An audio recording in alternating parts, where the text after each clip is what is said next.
وَلَقَدْ كُذِّبَتْ رُسُلٌ مِّن قَبْلِكَ شیخ الاسلام شیخ العرب والعجم صدر المدرسین دارالعلوم دیوبند حضرت مولانا حسین احمد مدنی کی بیان کرامت۔ پاکستان کی حکومت نے فیصلہ کیا کہ باہر کے طلباء یہاں سے چلے جائے، ہمارے مدرسوں اور دارالعلوموں میں پڑھنے کی اجازت نہیں۔ 2-3 دن کے اندر ہندوستان کے وزیر اعظم نے، وزیر تعلیم نے اور وزیر خارجہ نے بیان دیا کہ وہ تمام طلباء جو دینی مدرسوں سے پاکستان نکال رہا ہے وہ ہندوستان آ جائے۔ اخبار میں موجود ہے۔ ہم نے دارالعلوم دیوبند، مزارالعلوم سہارنپور اور دہلی کے مدرسوں سے بات کر لی، ان محتمموں نے ہماری درخواست پر ان کو داخلہ دینے کا حامی بھر لیا۔ یہ مدنی کی کرامت ہے۔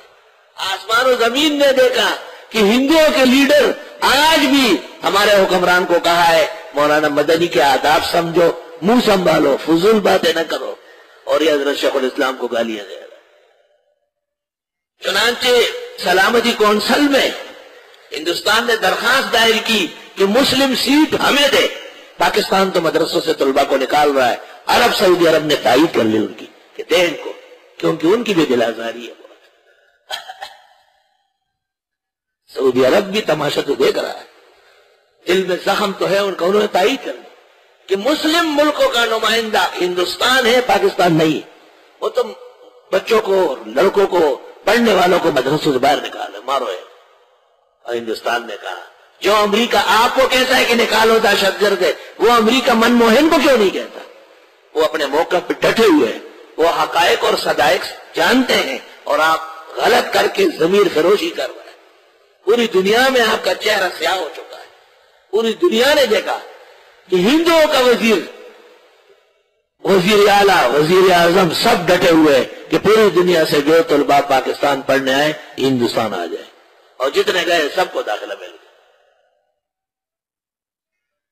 بڑے وقی اور عزت کے الفاظ سے کہا کہ ہم نے مولانا اسعد مدنی سے گزارش کی، انہوں نے اور مدرسوں سے بھی جو دیوبند کے تناظر میں ہے اجازت لے لی، اور ہماری ریکویسٹ پر وہ ان تمام پاکستان سے نکلے ہوئے طلباء کو داخلہ ملے گا۔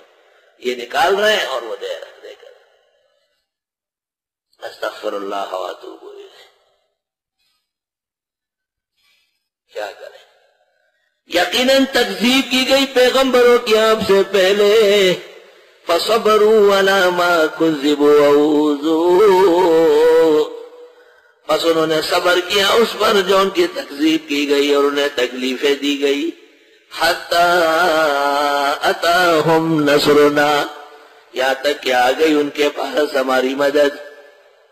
ایسے حالات میں اللہ کی مدد آ جاتی ہے۔ وَلَا مُبَدِّلَ لِكَلِمَاتِ اللَّهِ، کوئی نہیں بدل سکتا خدائی فیصلوں کو۔ وَلَقَدْ جَاءَكَ مِن نَّبَإِ الْمُرْسَلِينَ، یقیناً آ چکی ہیں آپ کے پاس پیغمبروں کی خبریں، یہ واقعات موجود ہیں۔ وَإِن كَانَ كَبُرَ عَلَيْكَ إِعْرَاضُهُمْ، پوری تسلی دی اور سمجھایا۔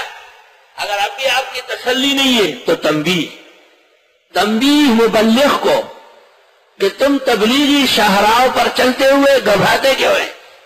جتنا گھبراؤ پروگرام سے نہ ہٹو، ڈٹے رہو۔ خان صاحب کی ویڈیو دیکھنے کے لیے اور سننے کے لیے، ان کے بیانات کو سننے کے لیے ہمارے چینل کو سبسکرائب ضرور کر لیں۔